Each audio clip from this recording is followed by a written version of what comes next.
en todo sentido. Este es uno de los cuadros de Armando Reverón, que él es conocido por los cuadros en blanco, por preocuparse por tratar de captar todas las variaciones del color blanco en la pintura. Entonces, el cruce de hoy es dentro del marco de la historia de las mentalidades, tomando como excusa a la vida de Armando Reverón.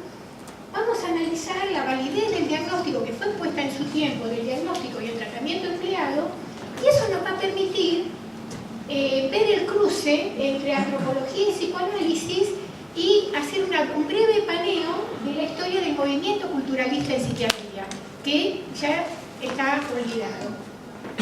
La bibliografía básica para sacar los datos de los informes médicos la tomé de la compilación de Juan Calzadilla, Los laberintos de la luz, Armando Reverón y los psiquiatras. Entonces, yo, como no soy médica, yo me baso en los informes y comparto con ustedes los informes de los médicos y el registro de la historia. En el blog Fronteras de Antropología pueden acceder a ampliado los artículos de las conferencias y entrevistas de los médicos tratantes del pintor. Estas son fotos de Armando Reverón para que lo vayan conociendo. Acá lo vemos, acá con sus famosas muñecas del último periodo, la casa donde se mudó en los años 20, que levantó con sus propias manos, y acá lo vemos al pintor. Fíjense que tiene un cilicio puesto. Él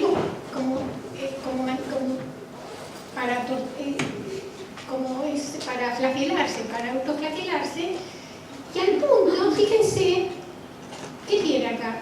Un cilicio en las axilas, porque se sentía, le molestaban sus propias secreciones, en la búsqueda de la pureza y de la elevación espiritual.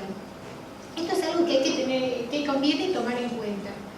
Esta es una exposición retrospectiva que se hizo en el MoMA en el 2010, porque si bien en un principio fue conocido por los cuadros, últimamente se le está dando mucha atención a lo que se llama performance, a la elaboración de muñecas, de máscaras, de maniquíes, que él las utilizaba como modelo. Sabemos que Guillermo Rux, el pintor Guillermo Rux, tiene sus muñecas para hacer sus pinturas, como tener una referencia tridimensional a la hora de hacer los cuadros. Ahora él fabricaba sus propias muñecas, fabricaba el maniquí, fabricaba sus propias máscaras. Entonces, y ahí fue un pionero de lo que se llama el performance. Entonces vamos a tener en cuenta todos estos datos mientras vemos las pinturas. Esta es una pintura muy famosa de él, La Cueva, de 1920, donde se nota el problema, la referencia a su madre y a su hermana adoptiva. Este es un cuadro de la época blanca, del año 26, El Rancho, del año 30, ven, esta es la capa blanca. Y bueno, acá un repaso de lo que comentaba el doctor. Nació en el año 1889, murió en 1954, es conocido como el pintor de la luz. Padeció varias crisis alucinatorias a lo largo de su vida y conoció al doctor Baefinoy, ya fallecido, durante una de sus crisis psicóticas en los años 40. Que en los años 50 volvió la crisis y esa fue agravada por mala praxis periodística. Entonces, la historia clínica del médico tratante, que ya falleció, establece relaciones causales entre antiguas lesiones en el sistema nervioso central y sus cuadros psicóticos, que es lo que explica que no fuera constante, que iba y venía. Y alcanzó a recibir, por fortuna, amplio reconocimiento por su obra plástica poco antes de fallecer de manos de su médico amigo, porque fue el que impulsó el conocimiento de su obra, Baefinoy. Este cuadro, de la llamada época sepia, elaborado en el 1933, fue de esas cosas que se dicen, que nadie sabe de dónde viene, que alguien empieza a decir y después un periodista la levanta y la da por dada.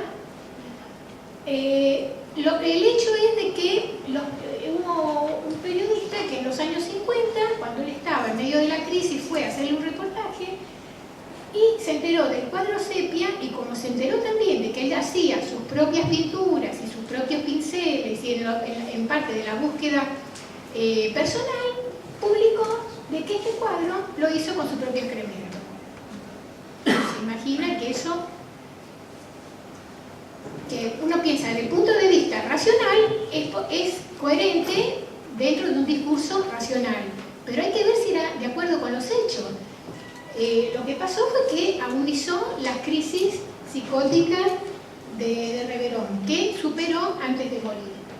Entonces, esto, en la compilación, el doctor Moisés Feldman, en el año 1975, escribió: hay un amplio consenso médico, o sea, hay un amplio consenso en Venezuela entre los médicos, porque entre los periodistas hasta el día de hoy lo ponen en duda.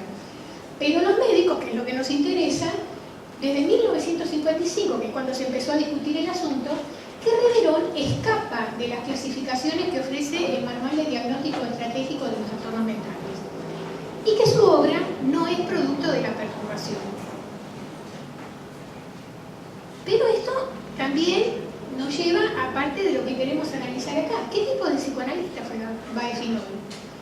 Porque entre los registros disponibles, inclusive en la compilación de Calzadilla, no solo encontramos dificultad para clasificar la enfermedad de Reverón, también encontramos dificultad. Los profesionales venezolanos están desconcertados porque no logran ubicar al psiquiatra en alguna corriente en particular. Lo que es seguro no era freudiano. Entonces, la hipótesis de este trabajo es que Baefinol pertenecía al movimiento culturalista en psiquiatría y que no se puede clasificar a Reverón en el manual de diagnóstico psiquiátrico simplemente porque su médico no lo encasilló. Entonces, partamos de esta base: su médico no lo encasilló dentro de este manual, entonces por eso no se puede clasificar hoy a Reverón después de muerto. Y por otro lado, la relación terapéutica que estableció Baefinol con el artista alimentó en el año 45 la necesidad de Reverón, porque si bien ella tenía el impulso, entonces el médico fomentó esa necesidad de construir elementos para elaborar sus pesadillas diurnas derivadas de las lesiones en el sistema nervioso central. Entonces, para entender qué fue la corriente culturalista en psiquiatría, que hoy está desaparecida, y para ver qué podemos aprender, qué podemos rescatar, tenemos que remontarnos a los orígenes de la antropología evolucionista, Freud y las corrientes de pensamiento de fines del siglo XIX. Y sobre todo los vínculos que hay entre la antropología y la medicina desde el principio. Fíjense ustedes, en los años 1850, cuando hace poquito tuvimos la conferencia sobre la evolución, sobre Darwin, que dio Appiani. Exacto, el doctor Appiani. En los años 50, la historia de la medicina de Pérgola ubica una época del positivismo médico, que arranca la época del positivismo médico.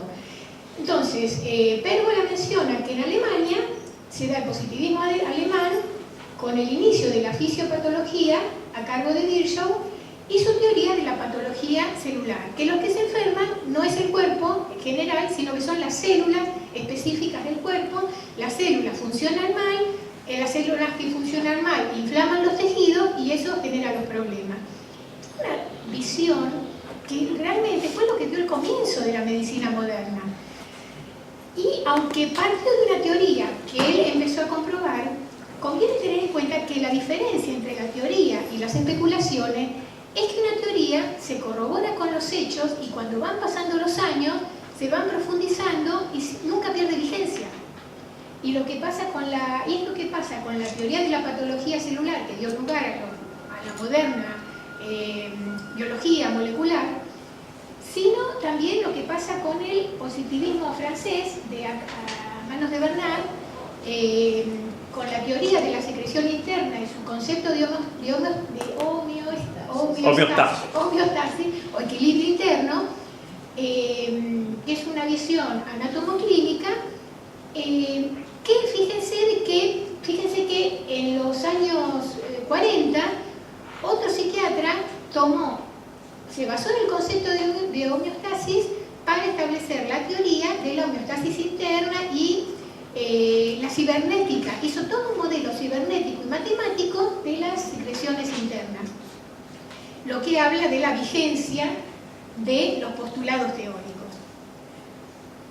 En Alemania, en ese tiempo, que estamos en la época del imperialismo, donde cada potencia europea que se quería apreciar de tal tenía que tener su colonia propia, y para justificar el dominio paternalista de las colonias africanas o del Pacífico, tenían equipos de médicos que iban al lugar, medían los cráneos de personas que estaban desnutridas, que estaban en malas condiciones alimenticias, por supuesto nativos que estaban en malas condiciones de salud, y con eso justificaban la superioridad europea.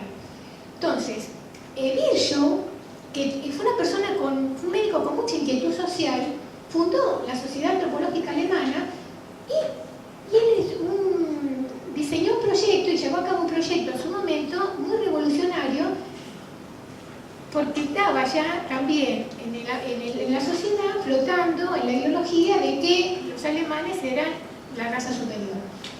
Entonces dice, bueno, hay una teoría, con esta idea básica, hay una teoría, toda teoría debe confrontarse con los hechos. Está la teoría que la raza humana es superior, bueno, vamos a hacer un proyecto, vamos a medir los cráneos y los cerebros, según los parámetros de la antropología física, de todos los niños de Alemania, para ver si realmente la raza alemana es una raza superior.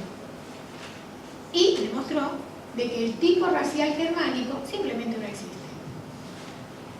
Por supuesto que esto no fue mucho del agrado, fue bastante revolucionario también en su momento. Lo menciono porque el fundador, uno de los iniciadores de la antropología norteamericana, fue alguien que conoció a Virchow en Alemania. O sea, encontramos un fuerte vínculo entre Virchow, la Sociedad Antropológica Alemana, pero con este marco, y Franz Boas, que con esta idea particularista de que las cosas está la teoría general, pero hay que corroborar las particularidades in situ. Ahora, en medio de todo este contexto, en Gran Bretaña, en el año 1971, Taylor publica su texto sobre la cultura primitiva, que ahí se considera el puntapié, que ahí se inició la antropología como profesión. Acá lo vemos a Taylor con su texto, que recopilaba conclusiones derivadas de cuestionarios a funcionarios y misioneros ingleses de las colonias, y todos los conceptos que presentaba eran de carácter especulativo. Fraser, unos años después, en 1890, también publicó toda una gran cantidad de mitos y leyendas que andaban por el mundo, pero recopiladas por terceros. Y en el año 1900, Freud publica La interpretación de los sueños, donde, si ustedes lo leen, ahí está basado en todo las conclusiones de Taylor. O sea, Freud se basó en Taylor y Taylor se basó en los cuestionarios de terceros. En esto, tanto en los abordajes del positivismo como en los abordajes de Taylor, encontramos evidentes dos sistemas de pensamiento. ¿Qué les parece? Los de Virchow, ¿dónde se pueden enfocar? En esto, en el positivismo, ¿verdad? Con el método experimental, rechazo de toda creencia, nociones a priori, y que toda teoría tiene que ser respaldada por la aplicación del método científico. En cambio, lo de Taylor, tanto las